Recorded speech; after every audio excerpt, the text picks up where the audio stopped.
আসসালামু আলাইকুম।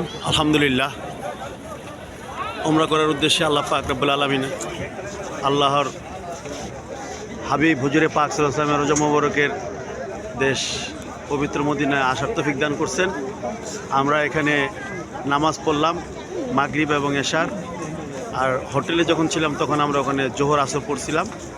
তো যাই হোক, এখন আমরা এশার নামাজ শেষে চলে যাচ্ছি। আমরা হোটেলে চলে যাব। যাওয়ার আগে একটু রেস্ট নিতেছে আমার খালা, আমার মা। তারা তো জানেন বয়স্ক মানুষ, অসুস্থ মানুষ। আল্লাহ পাক তাদেরকে এই আল্লাহর ঘরে হুজুরে পাক সাল্লাল্লাহু আলাইহি ওয়াসাল্লামকে জিয়ারত করার তৌফিক দান করছে। এখন তারা একটু রেস্ট নিতেছে, এখন বসে আছে। দুর্বল পার্টি, আল্লাহ পাক যাতে সবল করে দেয়, আপনারা সবাই দোয়া করবেন। আমার মা, আমার খালা, এরা দুইজন বসে রয়েছে।